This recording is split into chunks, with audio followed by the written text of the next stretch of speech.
Kende Olomojobi, who is the Treasurer, Group Head, Treasurer and Global Markets at Greenwich Merchant Bank, is joining me right now from Lagos. Hello, Kende, and welcome to the program. Good to see you. Hello, Nancy. Good to see you again. Happy New Year. Happy New Year, Kende. I guess we should get started. Um, let me get started from this point. And what's coming to my mind is the song Back to Life from, I think it's Soul to Soul. Back to life, back to reality. So, Yeah. so we're all back to life and we're all back to reality after holiday spending. For those that have money, because there are some people Yeah. too that did not spend, they spend according to their pockets. So we're back to life, we're back to reality. Um, for many people, January never ends. They count, count the days, count the days. How do you think that we should approach this, the rest of January? How can we survive the rest of January? Hmm, hmm. Thank you so much for having me, Nancy. I'll start by talking about what a hangover is. A hangover leaves you with a feeling of weakness.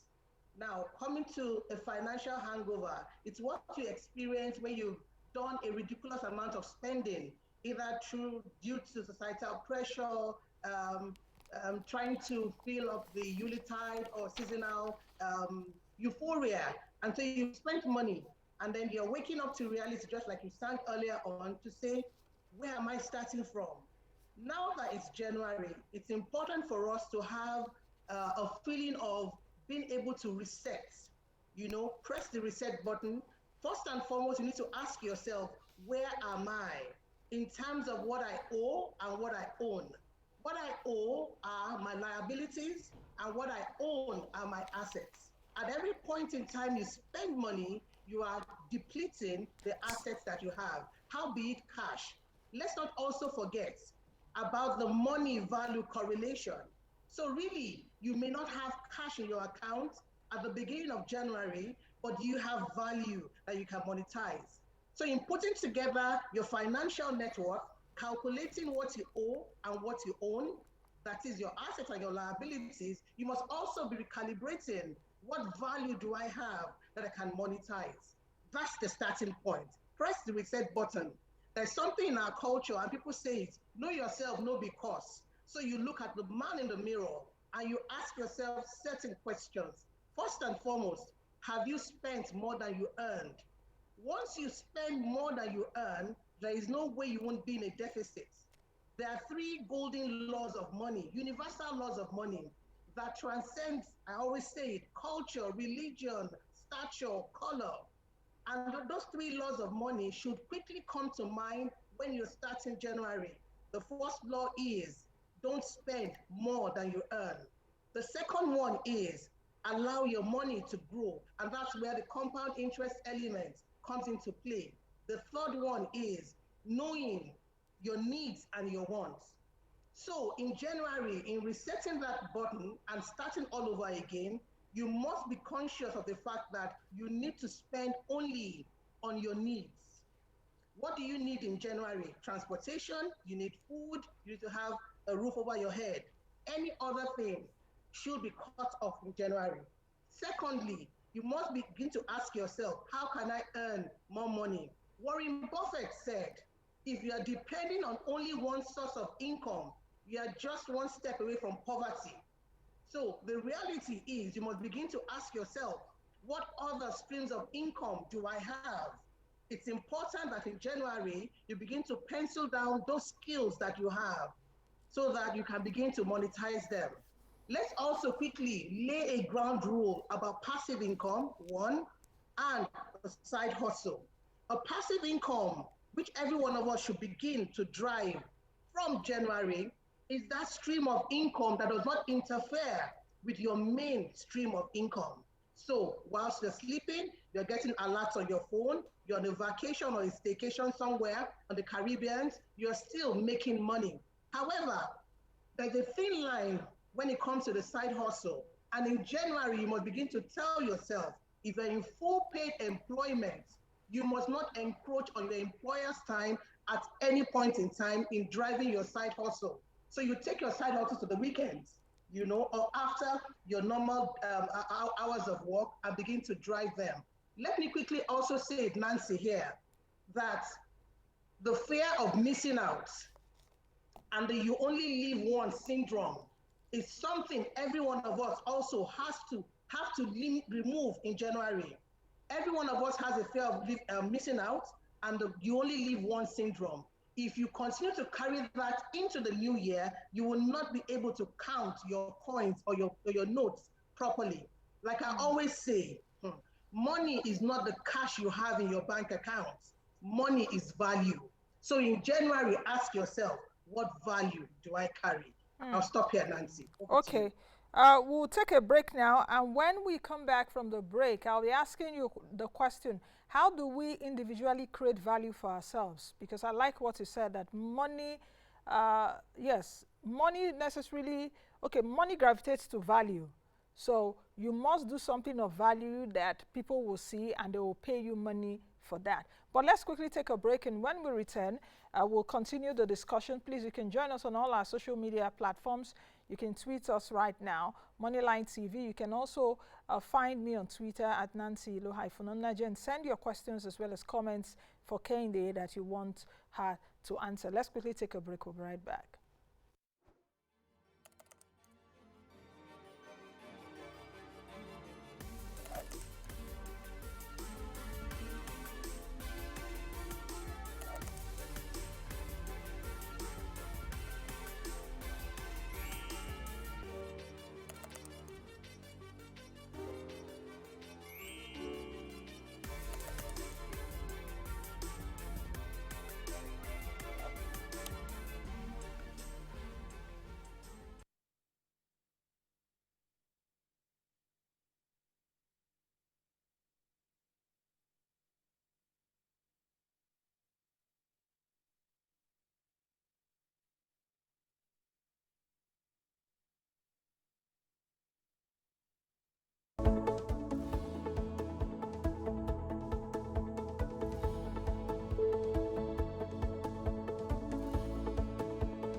All right, welcome back to the program.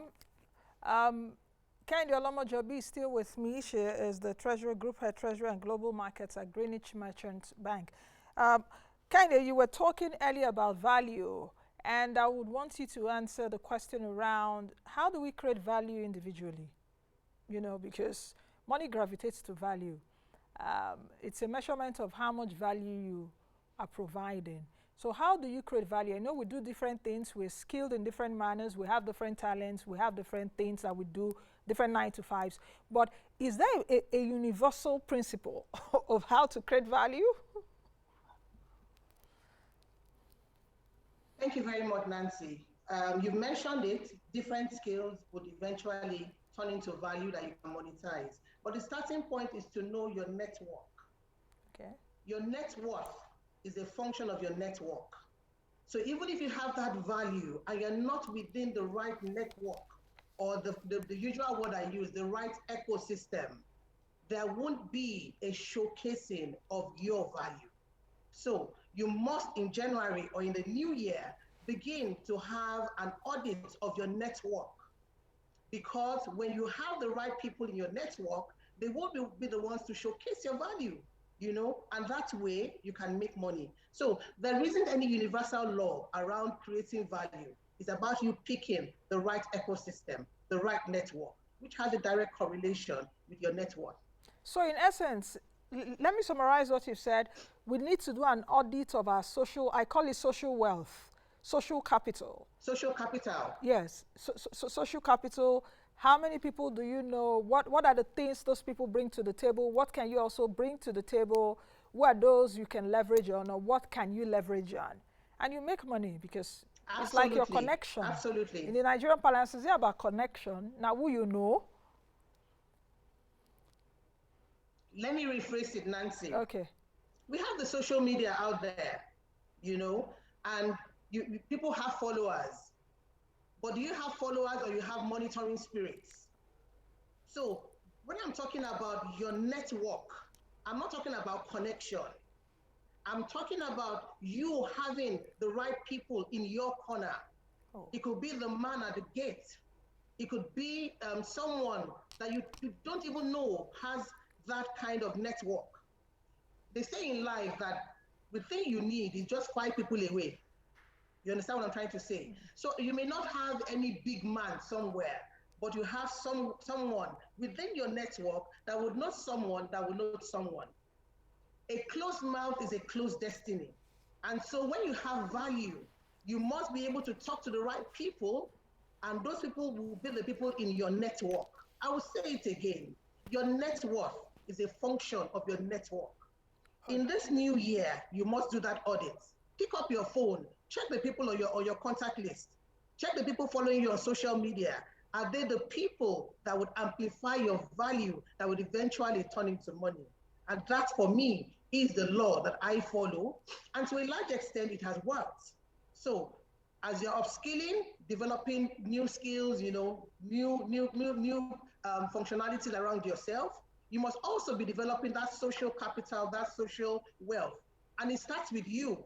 It is the emotional deposit that you have with people, because people will forget what you did for them, but they won't forget how you made them feel. Yeah. So you must be deliberate this new year about how you're depositing in people's emotional banks, because there would be a time when that emotional deposit will translate into somebody amplifying your value and then you being able to make money.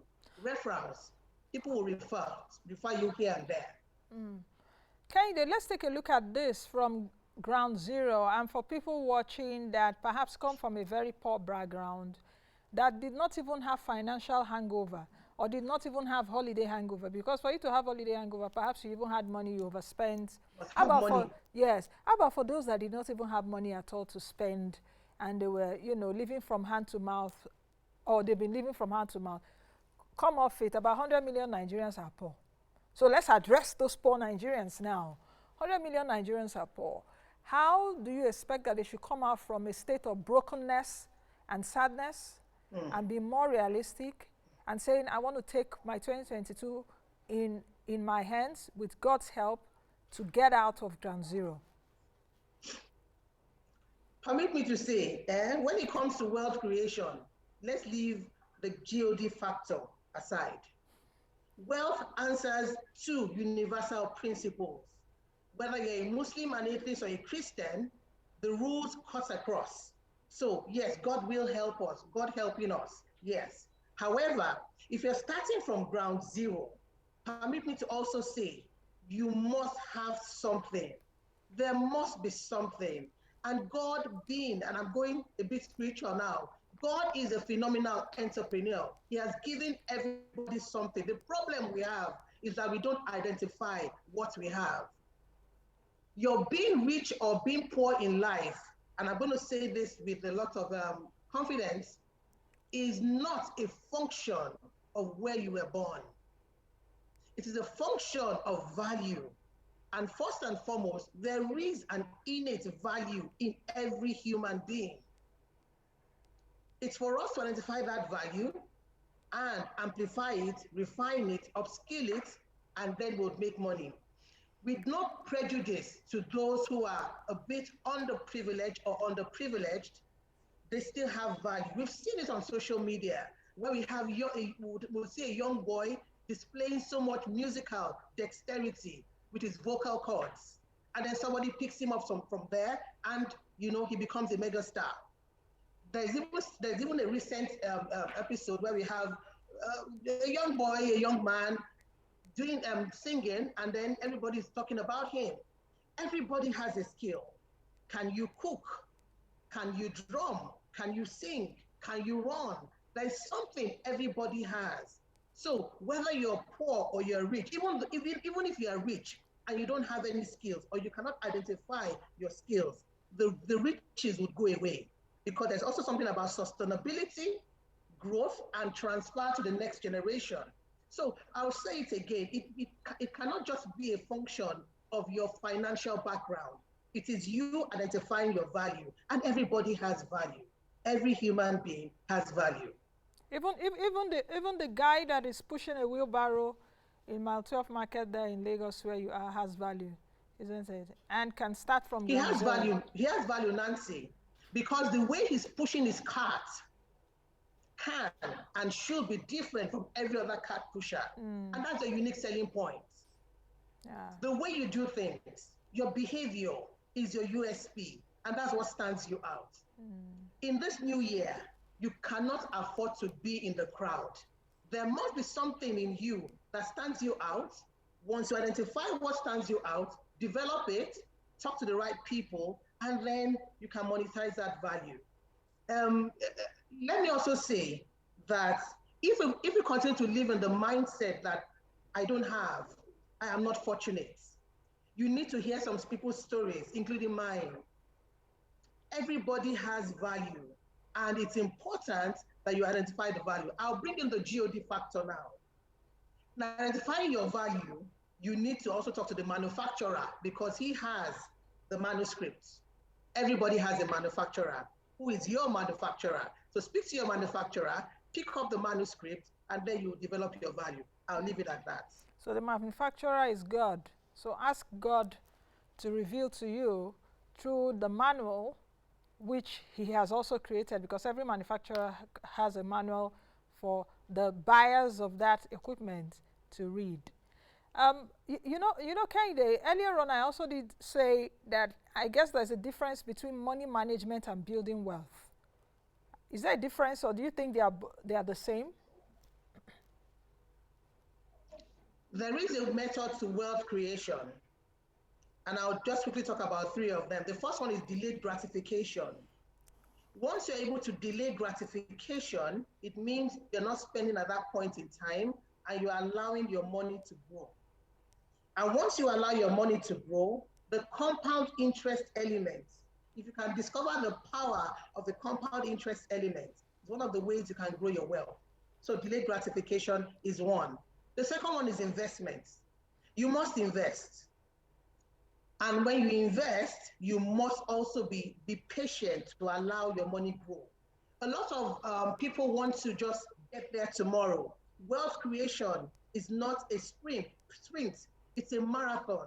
And you must develop a level of patience in allowing your money to grow. So one, delayed gratification. The second one is also being patient and investing. Now, in investing, you must also apply diversification. So you may have an investment class, for example, that earns you 2%, another earns you 10%, another earns you 14%, another earns you 8%. You must spread all your investments into different asset classes as you're growing your wealth. Don't stay with one. Because in life, life is in seasons. In some geographical climes across the world, you have 4 seasons. In Nigeria, we have the rainy season and the wet season. So there's a season of life. And for each season of life, you must have a stream of income coming in. I don't want to delve into the Garden of Eden analogy, where there were 4 streams in that river. It means that God, in His infinite wisdom, understood that there will be seasons of life. And for each season of life, you must have a stream nurturing your life and nourishing it and keeping it green. Let me leave that. Now, the third rule about wealth creation beyond delayed gratification and investments and being patient is the fact that you must have a know-how. Now, you can have that know-how by developing yourself and acquiring knowledge or paying for that know-how. And that's why the role of investment advisors in our present day generation or present day time comes very important. You must have a financial advisor. And if you are savvy financially, you must put that know-how into the wealth creation journey. Financial management is just about keeping your money, ensuring your money is safe, ensuring it's safe from inflation or devaluation, and that comes with skills also. But wealth creation involves focus, diligence, patience, patience more importantly, delayed gratification, investments, and more importantly, financial know-how. You've brought the issue of getting a financial advisor. Getting a financial advisor is expensive. Will that barrow pusher in mile 12 be able to get a financial advisor? We have 100 million Nigerians that are poor, and I'm speaking to them now. We are speaking to them because some people that are rich, the rich folks amongst us, they already do these things. At least, they manage the wealth. But how do we bring the bottom of the pyramid out? It's about even alleviating poverty right there now. So would they get financial advisor? It's If you expensive. look at the average Nigerian has a mobile device. And that's where access to decentralized information comes into play. Google is our friend. There are so many things to read up on Google. If you don't want to be a financial advisor, there's free information on the internet that we can leverage on. What's important is what are you using your mobile device to do? And who are you talking to? Again, you can begin to, that network issue is very important. You must be in the right network or ecosystem. So you may not pay for financial advisory, but you may get it informally from the ecosystem you belong to or the little community you belong to. One way or the other, you will have access to this information. It's about keeping your ears to the ground, being in the right circle, being in the right corner with people, and also being in people's corners so that you can have access to this information. I like that. Maybe we need to do more, decentralize this financial knowledge more. Be in the corner of people to also find yourself try to find yourself in the right place at the right time. And of course, watch this show. It's for free. So you get free advice too. Now, Kende, just as we round up, I know you've been giving us tips here and there within the program, but I want to coalesce your thoughts on perhaps give us 3 or 4 tips very quickly in a minute on how to survive the rest of January and looking forward. Can you just give us 3 tips quickly? Okay. The first one is stick with cash. Anything you can buy with cash right now, don't buy it. Okay. The second one is focus on only your needs. Remove every excess. All your wants, remove them. The third one is calm down. Don't put yourself under any form of societal pressure. And I'll just say 2 words. Do you. Do you. Do what makes you happy. Let nobody put you under pressure. The final one is be wise. Be wise. Money has wings. Yeah. So you must, at this point in time, be thinking, how do I tie my money down? The one I would just say to wrap up, Nancy, if you were money, would you come to you? So this year, you must make yourself attractive enough to money. I'm taking us back to the money value correlation. Thank you, Nancy. Thank you, Kende. You're making me imagine if I were money, would money like to come to me? Yes, money would like to come to me. I'm the money woman in the country. Come off it. Money line with Nancy. So that's my name. That's my trademark. So money come, money come, money come. Money should fly to me. Thank you very much, Yes. Kende. Thank you very much, Kende, for your thoughts this morning. We'll see you soon. Or I'll see you soon, and let's chat soon. Thank you very much. And a happy new year again. Thank you very much for having me, Nancy. It's been a pleasure. All the best today. All right, I've been speaking with Kehinde Olomojobi, who is the Treasurer, Group Head, Treasury and Global Markets at Greenwich Merchants Bank. We've been talking about survival tips for the rest of January and the rest of the year. And let me also add something to what Kehinde said earlier. She said, stick with cash, focus on your needs, calm down, don't be pressurized, and also sell unwanted items. Set your closet. Some of the things that you're not using, you've not used for 6 months, 1 year, auction them online. That's a free tip for you. I'll see you all again next week, Monday, bright and early, 11 a.m. on this channel. Be the best you can be. And be the change that you want to see. I'm out. It's Friday, and I'm ready to play. See you all on Monday. Bye.